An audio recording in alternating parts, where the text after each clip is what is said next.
नमस्कार विद्यार्थी मित्रांनो, शिवाजी विद्यापीठ कोल्हापूर पदवी स्तरावरील प्रथम वर्ष BA भाग 1 साठी मराठी विषयाच्या अभ्यासक्रमात 2018-19 पासून प्रथम सत्रासाठी नापास मुलांची गोष्ट अरुण शेवटे संपादित या पुस्तकातील काही निवडक 5 लेख समाविष्ट आहेत.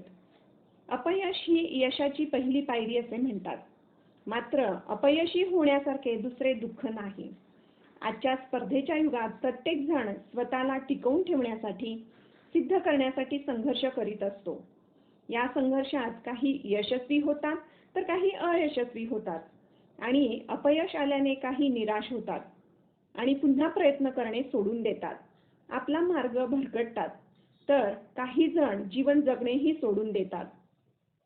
अशा वेळी हे ऋतुरंग प्रकाशनचे अरुण शेवटे संपादित नापास मुलांची गोष्ट वाचल्यास आपल्या असे लक्षात येईल की अपयशाने खचून न जाता नव्या उमेदीने प्रयत्न केले तर यश नक्कीच मिळते. या पुस्तकात अनेक मोठे दिग्गज आदर्श व्यक्ती की जे शाळेच्या परीक्षेत नापास झाले तरी त्यांनी जीवनाच्या परीक्षेत घवघवीत यश संपादन केलेलं आहे. त्या सर्वांनी अपयशाचे दुःख पचवून आपल्या क्षेत्रात व्यक्तिमत्वाचा ठसा उमटवला आहे. वेगवेगळ्या क्षेत्रात गगनभरारी मारली. नापास झाल्याने त्यांचे आयुष्य थांबले नाही तर उलट पक्षी तरारून नवे घुमारे फुटले. या मोठ्या माणसांचे बालपण, भावविश्व, त्यांना आलेले अपयश, त्यांच्या मनातील संघर्ष, अपयशावर केलेली मात या सर्व गोष्टी विद्यार्थ्यांनी समजून घेऊन आपल्या सुप्त क्षमतांचा सर्जनशील आविष्कार करावा आणि या उद्देशाने नापास मुलांची गोष्ट या पुस्तकातील काही निवडक वेचे या BA भाग 1 च्या अभ्यासक्रमात समाविष्ट आहेत. अशा या नापास झालेल्या मोठ्या माणसांच्या गोष्टी तुमच्या मनात रुजून बसतील. कुठल्याही क्षेत्रात कधी तुम्हाला अपयश आले तर या मोठ्या माणसांचे चेहरे तुम्हाला आठवतील. तुमचे उद्याचे भविष्य घडविण्यासाठी ध्येयाने प्रेरित असणाऱ्या प्रत्येकाने हे पुस्तक एकदा तरी नक्की वाचावे. महात्मा गांधी यांच्या दुसऱ्या वेळी पास झालो या कथनाने या पुस्तकाला प्रारंभ होतो. तर चला मग ऐकूया नापास मुलांची गोष्ट दुसऱ्या वेळी पास झालो, मोहनदास करमचंद गांधी. 1869 च्या ऑक्टोबरच्या 2 तारखेला पोरबंदर अथवा सुदामापुरी येथे जन्म पावलो. बालपण पोरबंदरातच गेले. कोठल्याशा शाळेत मला घातले होते असे आठवते.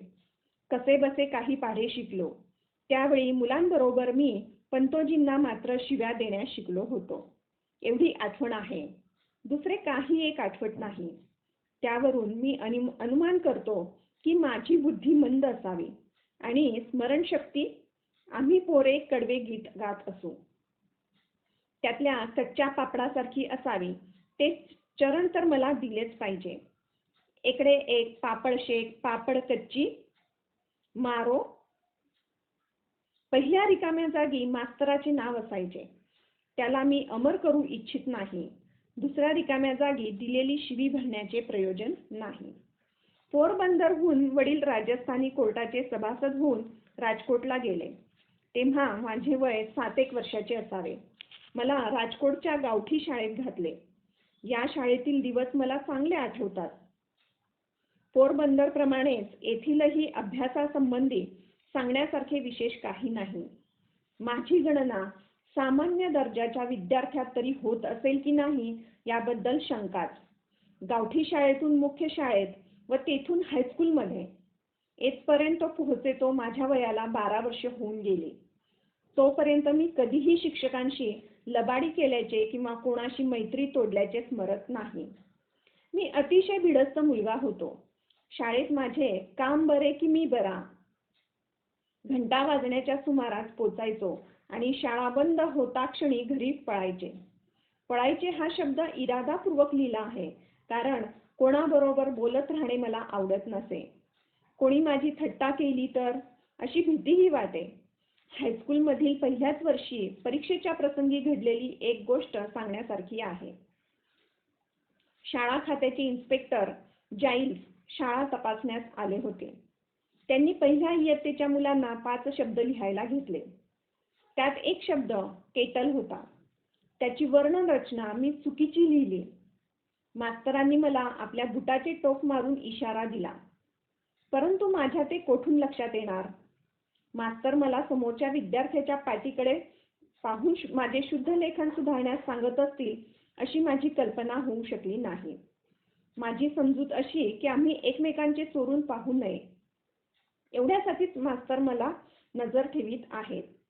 सर्व विद्यार्थ्यांचे 5 शब्द बरोबर आले आणि मीच काय तो ढ ठरलो. माझा मूर्खपणा मास्तरांनी मागाहून मला लक्षात आणून दिला, परंतु माझ्या मनावर त्या सांगण्याचा काही परिणाम झाला नाही. मला दुसऱ्या दिवशी विद्यार्थ्याची कॉपी कधीच करता आली नाही. असे असूनही मास्तरांविषयीची माझी विनयवृत्ती कधीच ढळली नाही. वडील मंडळींचे दोष न पाहण्याचा गुण माझ्यामध्ये स्वभावतः होता. त्याच मास्तरांचे इतर दोषही मागाहून माझ्या ध्यानात आले. तरीही त्यांच्याबद्दल मला वाटणारा आदर कायम राहिला. वडिलांच्या आज्ञेचे पालन करायचे एवढे मला माहीत होते.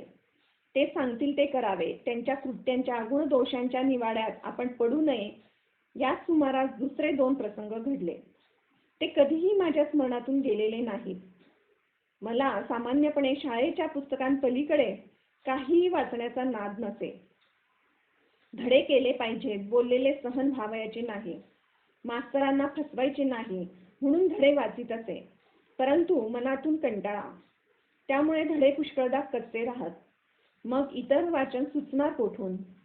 परंतु वडिलांनी विकत आणलेले एक पुस्तक माझ्या नजरेत भरले. ते श्रावण पितृभक्ती नाटक.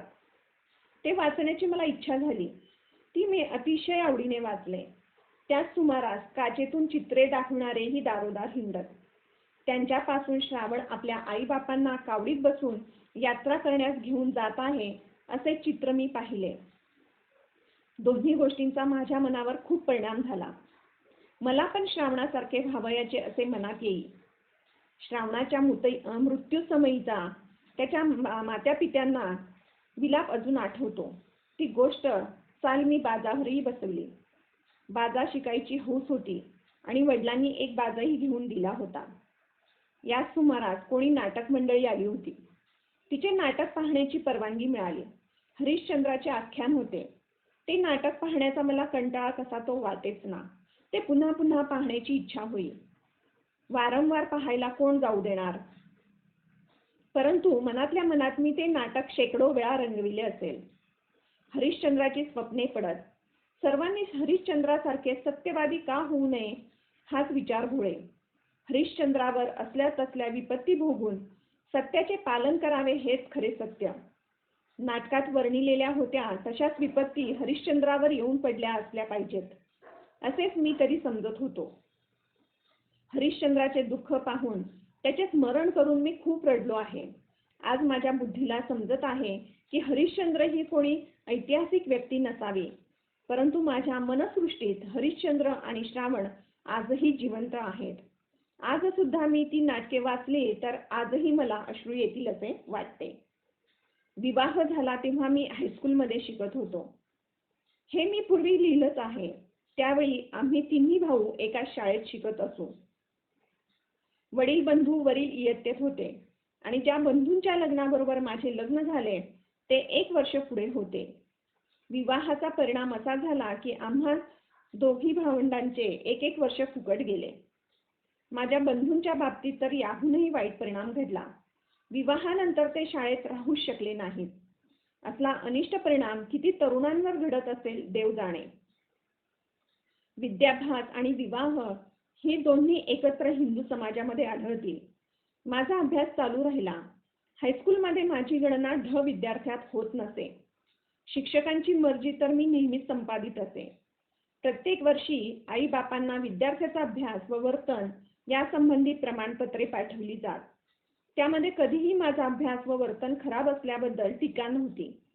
दुसऱ्या इयत्तेनंतर काही बक्षिसेही मिळवली व 5व्या-6व्या इयत्तेत अनुक्रमे 4 व 10 रुपयांची शिष्यवृत्तीही मिळवली. ती मिळविण्यात माझ्या हुशारीपेक्षा दैवाचाच भाग विशेष होता. ही शिष्यवृत्ती सर्व विद्यार्थ्यांसाठी नव्हती, तर ते सोरठ प्रांतातले विद्यार्थी असतील त्यात पहिल्या येणाऱ्याला होती. 40-50 विद्यार्थ्यांच्या वर्गात त्या दिवसात सोरठ प्रांताचे विद्यार्थी कितीचे असणार? मला स्वतःला असे स्मरते की मला माझ्या हुशारीबद्दल अभिमान मुळीच नव्हता. बक्षीस किंवा शिष्यवृत्ती मिळाली तर मला आश्चर्य वाटत नसे, परंतु माझ्या वर्तनाला मी फार जपत असे. वर्तनात उणीव निघाली तर मला रडे येई. शिक्षकांना मला बोलावे लागले अशा तऱ्हेचे माझ्या हातून काहीही घडणे किंवा शिक्षकांना कसे वाटणे ही गोष्ट मला असह्य होत असे. एक वेळ मार खावा लागला तर असे मला स्मरते. माराचे दुःख नव्हते, परंतु मी शिक्षेला पात्र झालो याचे महादुःख वाटले. मी खूप रडलो. हा प्रसंग पहिल्या किंवा दुसऱ्या इयत्तेतील आहे. दुसरा प्रसंग 6व्या इयत्तेतील आहे. त्यावेळी दारोजी एदलजी गिमी हेडमास्तर होते. ते विद्यार्थी प्रिय होते, कारण ते नियम पाळीत, पद्धतशीर काम करीत, करवीत व शिकवीतही चांगले. त्यांनी वरच्या इयत्तेच्या विद्यार्थ्यास कसरत व क्रिकेट ही आवश्यक केली होती. मला त्याचा कंटाळा. भांग पाडण्यापूर्वी मी कधीतरी कसरत, क्रिकेट किंवा फुटबॉलमध्ये गेलोच नव्हतो. माझा भिडस्त स्वभाव हेही न जाण्याचे एक कारण होते. आता मला दिसते की हा कंटाळा चुकीचा होता. कसरतीचा शिक्षणाशी संबंध नाही अशी माझी चुकीची समजूत त्यावेळी होती. मागून मला समजले की व्यायामाला म्हणजे शारीरिक शिक्षणाला मानसिक शिक्षणाच्या बरोबरीचे स्थान विद्यार्जनात असले पाहिजे. तरीही कसरतीत न गेल्यामुळे माझे नुकसान झालेले नाही हेही मला नमूद केले पाहिजे. त्याचे कारण असे की पुस्तकात मोकळी हवा खायला जाण्याची शिफारस वाचली. ती मला आवडली होती आणि त्यामुळे हायस्कूलच्या वरच्या इयत्तांपासूनच फिरायला जाण्याची मला सवय जडली होती. ती शेवटपर्यंत राहिली. फिरणे हाही व्यायाम आहे, त्यामुळे माझे शरीर काही अंशी कसलेले बनले. कंटाळ्याचे दुसरे कारण वडिलांची सेवा करण्याची तीव्र इच्छा हे होते. शाळा बंद झाली की लगेच घरी जाऊन सेवा चाकरीला लागत असे. जेव्हा कसरत आवश्यक झाली तेव्हा या सेवेत विघ्न आले. वडिलांची सेवा करण्यासाठी कसरतीची माफी मिळाली पाहिजे अशी विनंती केली, परंतु गिमी साहेब कसले माफी देतात. एका शनिवारी सकाळची शाळा होती. संध्याकाळी 4 वाजता कसरतीला जायचे होते. माझ्यापाशी घड्याळ नव्हते. आकाशात ढग असल्यामुळे वेळेची उमज उमजेना. ढगांमुळे मी फसलो. कसरतीला जातो तो सर्व निघूनही गेले होते. दुसऱ्या दिवशी गिमी साहेबांनी हजेरी तपासली. तीत मी गैरहजर निघालो. मग मला कारण विचारले. मी जे होते ते सांगितले. त्यांनी ते खरे मानले नाही आणि मला 1 की 2 आणे दंड झाला. मी खोटा ठरलो. मला अतिशय दुःख झाले. मी खोटा नाही हे कसे सिद्ध करू? काही उपाय सुचेना. मनातल्या मनात फुंफणत राहिलो. रडलो. ठरवले की सत्य बोलणाऱ्याने व सत्य आचरणाऱ्याने गाफीलही राहता कामा नये. अशा तऱ्हेची गफलत माझ्या शिक्षणाच्या मुदतीत ही पहिली व शेवटचीच होय. मला पुसटशी आठवण आहे की अखेरीला मी तो दंड माफ करू शकलो. कसरतीतून मोकळीक तर मिळवलीच, शाळेच्या वेळेनंतर स्वतःच्या सेवेसाठी आपल्याला माझी जरूर असते असे वडिलांचे पत्र हेडमास्तरांना असल्यामुळे मोकळीक मिळाली. व्यायामाऐवजी फिरायचे ठरले. त्यामुळे शरीराला व्यायाम न देण्याच्या चुकीबद्दल मला कदाचित शिक्षा भोगावी लागली नाही, परंतु दुसऱ्या एका चुकीची शिक्षा मी आजपर्यंत भोगीत आहे. शिक्षणामध्ये हस्ताक्षर चांगले लिहिण्याची जरुरी नाही असा चुकीचा समज माझ्यामध्ये कोठून आला ते माहीत नाही, परंतु थेट विलायतेला जाईपर्यंत राहिला.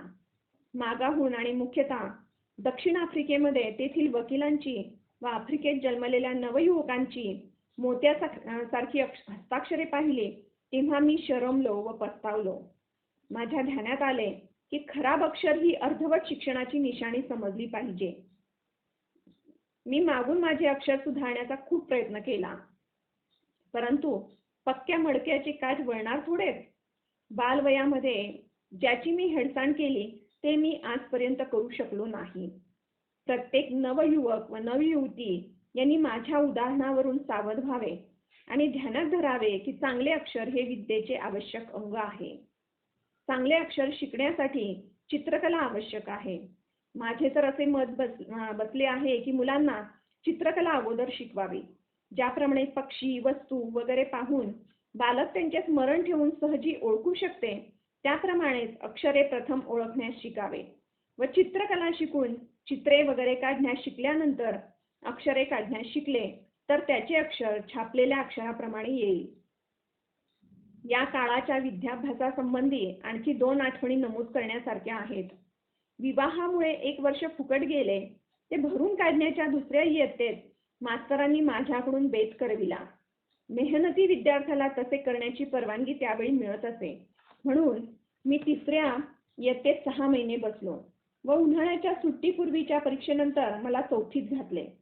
येथपासून काही शिक्षण इंग्रजीतून होऊ लागले. मला काही समजेच ना. भूमिती सुद्धा 4थ्या इयत्तेत सुरू होते.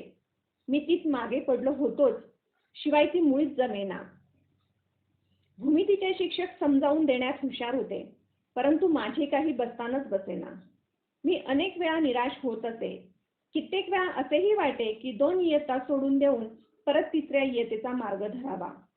परंतु तसे केल्यास माझी अब्रू जाईल व मी झटून अभ्यास करीन या विश्वासावर ज्या विद्यार्थ्यांनी मला वर चढविण्याबद्दल शिफारस केली त्या शिक्षकांचीही अब्रू जाणार या भयाने खाली उतरण्याचा विचार मी रद्द केला. प्रयत्न करता करता जेव्हा युक्लिडच्या 13व्या प्रमेयाशी आलो तेव्हा एकाएकी मला वाटू लागले की भूमिती तर सोपा विषय आहे, ज्यात बुद्धीचा फक्त साधा व सरळ प्रयोग करायचा आहे. त्यात अडचण ती कसली? त्यानंतर नेहमी मला भूमिती हा सोपा व आवडता विषय होऊन राहिला. संस्कृतने मला भूमितीपेक्षाही अधिक त्रास दिला. भूमितीमध्ये घोकायचे काहीच नसते, तर संस्कृतमध्ये पाहतो तो सर्व काही घोकायचेच. हा विषयही 4थ्या इयत्तेपासून सुरू झाला. 6व्या इयत्तेत मी हरलो. संस्कृत शिक्षक फार कडक होते. त्यांनी विद्यार्थ्यांना खूप शिकवण्याची आवड असे. संस्कृत वर्ग आणि फारसी वर्ग यामध्ये एक प्रकारची स्पर्धा असे. फारसी शिकवणारे मौलवी गरीब होते. विद्यार्थी आपापसात बोलत असत की फारसी फार सोपे आहे आणि फारसी शिक्षक फार सज्जन मनुष्य आहेत. विद्यार्थी करतील तेवढ्यावर ते चालवून घेतात. मी पण सोपे आहे असे ऐकून लोभात पडलो आणि एक दिवस फारसीच्या वर्गात जाऊन बसलो. संस्कृत शिक्षकाला दुःख झाले. त्यांनी मला बोलावले. तू कोणाचा मुलगा? हे तरी ध्यानी आण. तुझ्या धर्माची भाषा तू शिकणार नाहीस? तुला ज्या अडचणी येतील त्या मला दाखव. माझी तर सर्व मुलांना उत्तम संस्कृत शिकवण्याची इच्छा आहे. पुढे त्याच्यामध्ये मधुर रसाचे गुटके चाखायला मिळणार आहेत. तू असा कंटाळून जाऊ नकोस. तू पुन्हा माझ्या वर्गात येऊन बैस. मी शरमलो. शिक्षकाच्या प्रेमाची अवगणना माझ्याने करवली नाही. आज माझा आत्मा कृष्णशंकर मास्तराचे उपकार मानित आहे, कारण की मी जितके संस्कृत त्यावेळी शिकलो तेवढीही जर शिकलो नसतो तर आज संस्कृत शास्त्रामध्ये मला जी गोडी वाटते ती वाटली नसती. मला तर याचाच पश्चाताप होत आहे की मी संस्कृत जास्त शिकलो नाही, कारण मी कोण्याही हिंदू बालकाने संस्कृतचा सरस अभ्यास केल्याशिवाय राहता कामा नये. विड्यांची थोडके चोरणे तसेच त्यासाठी चाकराचे पैसे चोरणे या गुन्ह्यापेक्षाही दुसरा एक चोरीचा गुन्हा जो माझ्या हातून घडला तो मी जास्त भयंकर समजतो. विडीचा गुन्हा घडला तेव्हाचे वय 12-13 वर्षाचे असेल, कदाचित त्याहूनही कमी. दुसऱ्या चोरीच्या वेळी वय 15 वर्षाचे असावे. ही चोरी माझ्या मांसाहारी बंधूच्या सोन्याच्या कड्याच्या तुकड्याची होय.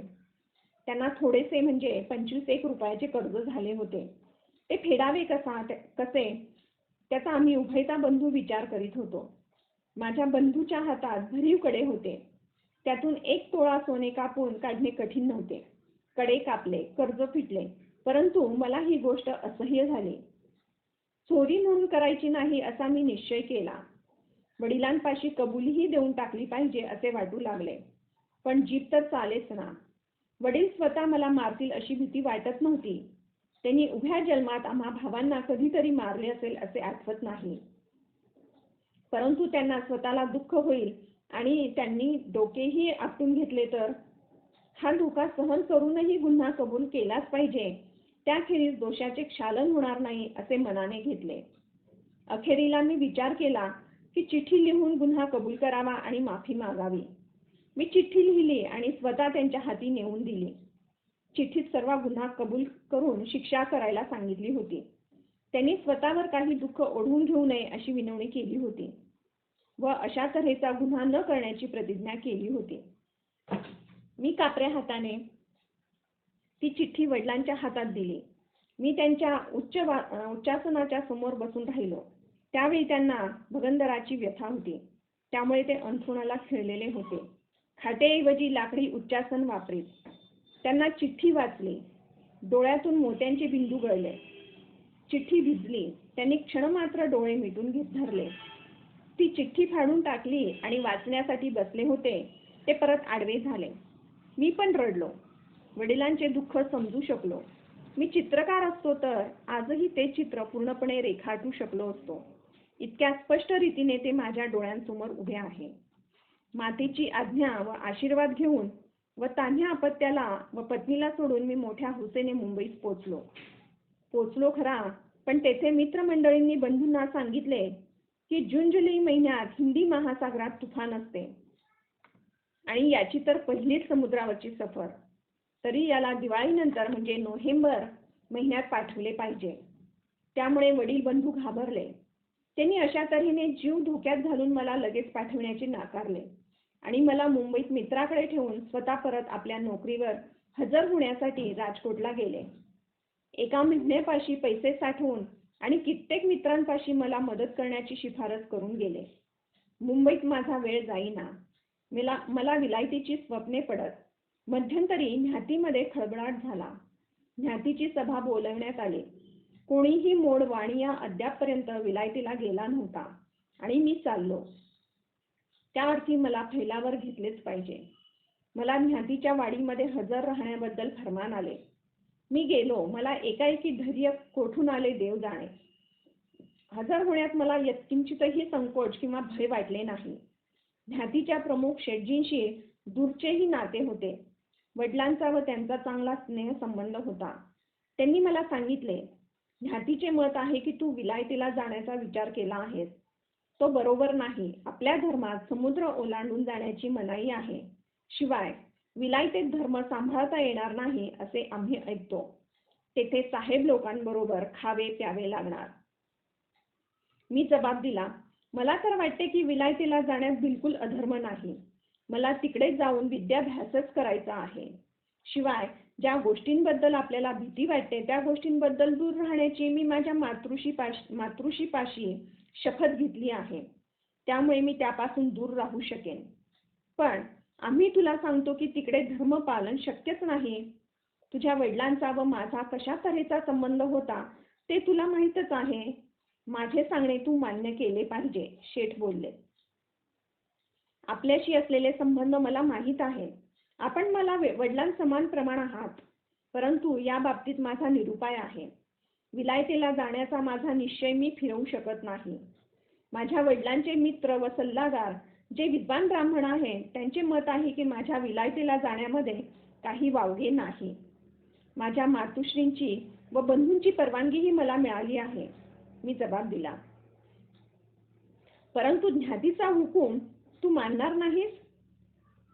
माझा निरुपाय आहे असे मला वाटते. मी या बाबतीत न्याहाटीमध्ये न पडणे बरे. या उत्तराने शेटजींना क्रोध चढला. मला 2-4 गोष्टी सुनावल्या. मी गप्प राहिलो. शेटजींनी हुकूम सोडला, या मुलाला आजपासून न्याहाटी बहिष्कृत समजण्यात येईल. जो कोणी त्याला मदत करील किंवा पोचवायला जाईल त्याला न्याहाटी जाब विचारेल व त्याला ₹1,000 दंड होईल. माझ्यावर या ठरावाचा काही एक परिणाम झाला नाही. मी शेटजींची रजा घेतली. माझ्या बंधूवर या ठरावाचा काय परिणाम होतो ही एक विचारात घेण्यासारखी गोष्ट होती.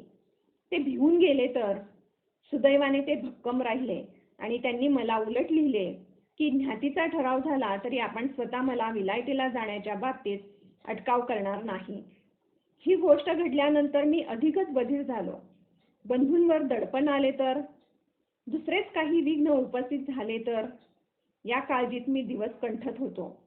इतक्यात बातमी मिळाली की 4 सप्टेंबर रोजी निघणाऱ्या बोटीने जुनागडचे एक वकील बॅरिस्टर होण्यासाठी जाणार आहेत.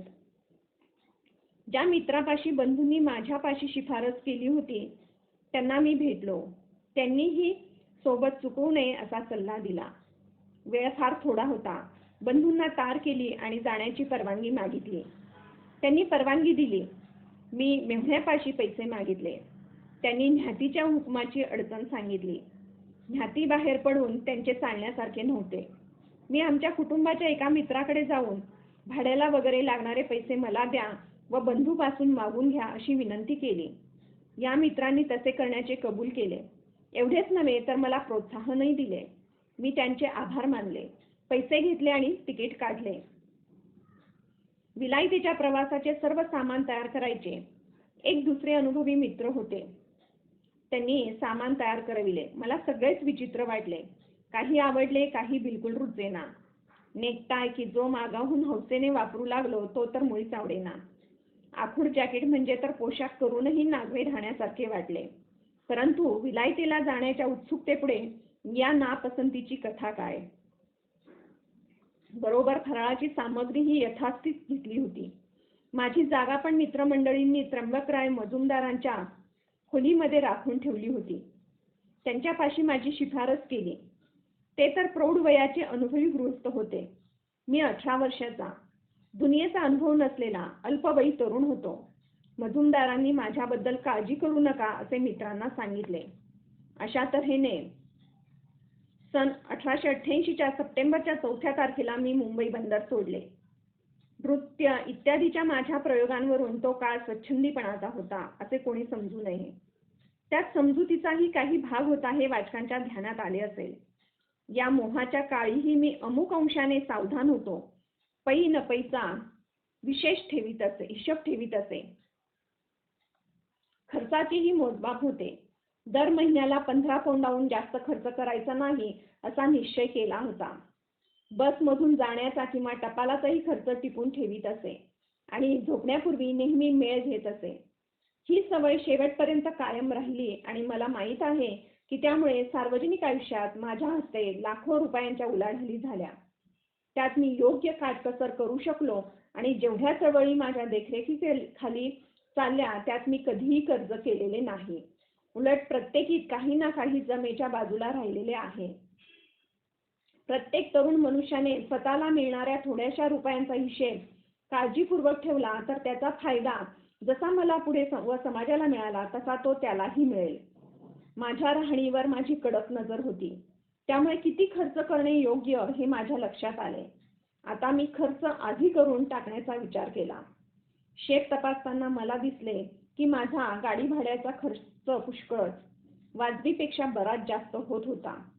शिवाय कुटुंबात राहिल्यामुळे माझा काही ठराविक रक्कम आठवड्याला खर्च केल्याखेरीज गत्यंतरच नव्हते. कुटुंबातल्या माणसांना एखाद्या दिवशी बाहेर जेवायला नेण्याचा शिष्टाचार पाळणे जरूर होते.